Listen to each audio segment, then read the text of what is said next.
आज मैं आपको बताऊंगा कि जो है द्विघात समीकरण के मूलों की प्रकृति के बारे में, कि इसका जो नेचर क्या होता है, रूट का इसके नेचर क्या होगा, मूलों की प्रकृति, इसके मूल जो है कैसे होंगे। जैसे कि कल मैंने आपको इसके नेचर के बारे में जो भी 3 रूल था, वो तीनों रूल मैंने आपको जो लिखवा दिया था कि अगर इसके जो है विविक्तता का मान, अगर इसके जो है विविक्तता का मान d की वैल्यू 0 से छोटी होगी, d इज लेस देन 0, तो इसके मूल काल्पनिक होंगे।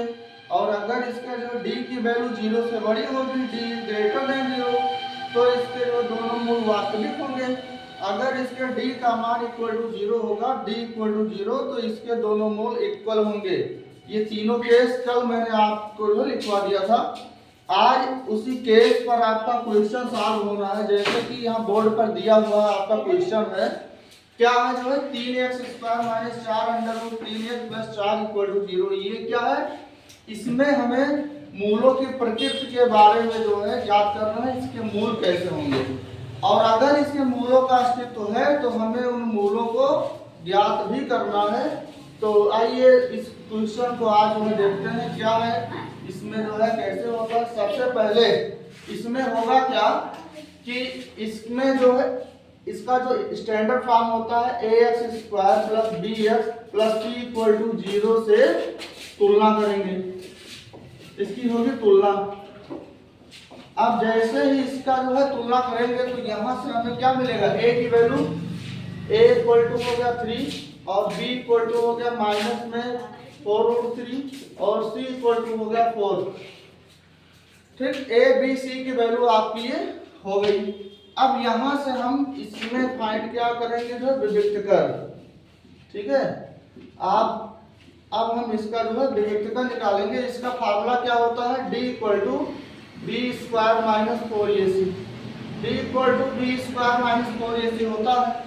अब इसमें यहाँ से a b c की वैल्यू यहाँ जो है यहाँ पर कैसे रखते हैं, इसको आप ध्यान से देखो। जैसे b² है, b की वैल्यू माइनस में 4√3, तो यहाँ जो -4√3 का होल स्क्वायर -4ac है, 4 × a की वैल्यू क्या है 3 इंटू c की वैल्यू क्या होगी 4।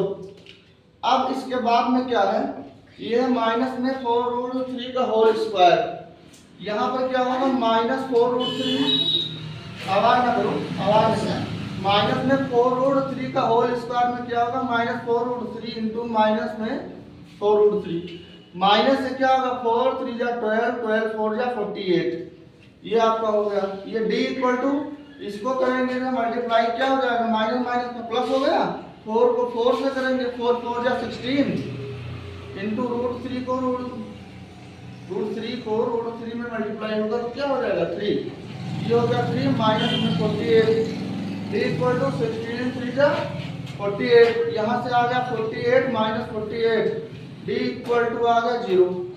अब यहाँ पर देखो, अगर d = 0 है तो कल जो हमने तीनों केस जो है समझाया था, उस केस में क्या था कि अगर d की वैल्यू 0 आवे तो दोनों मूल क्या होंगे, बराबर होंगे। अतः दोनों मूल बराबर होंगे, दोनों मूल बराबर होंगे।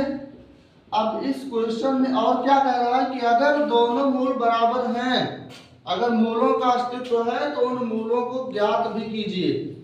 अब जैसे यहाँ से आ गया कि दोनों मूल इक्वल होंगे, बराबर होंगे, तो अब हम इन मूलों को कैसे ज्ञात करेंगे। जो कल मैंने आपको फार्मूला लिखवाया था, क्या था, द्विघाती सूत्र। द्विघाती सूत्र आपका क्या है, इसलिए द्विघाती सूत्र के बारे में कल मैंने लिखवाया था। क्या होता है, x = -b ± √b² - 4ac/2a, ये होता है फार्मूला। अब इसी फार्मूले में वैल्यू को जो है यहाँ पर रखा जाएगा।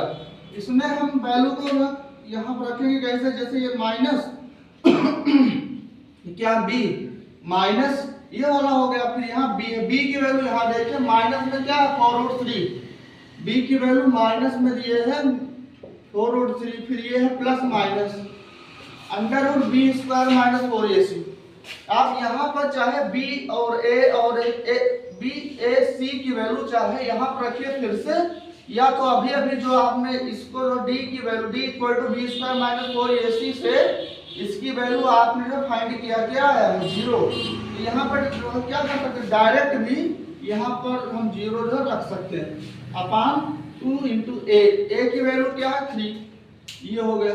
तो x equal to minus minus का हो गया प्लस, और ये क्या हो गया 4√3 प्लस माइनस √0 की वैल्यू 0 ही होगी, ये हो गया 0 अपान में क्या है 2 3 जा 6, x इक्वल टू हो गया 4√3 अपान 6, 2 से इसे 2 2 जा 4 2 3 जा 6, ये क्या आ गया 2√3/3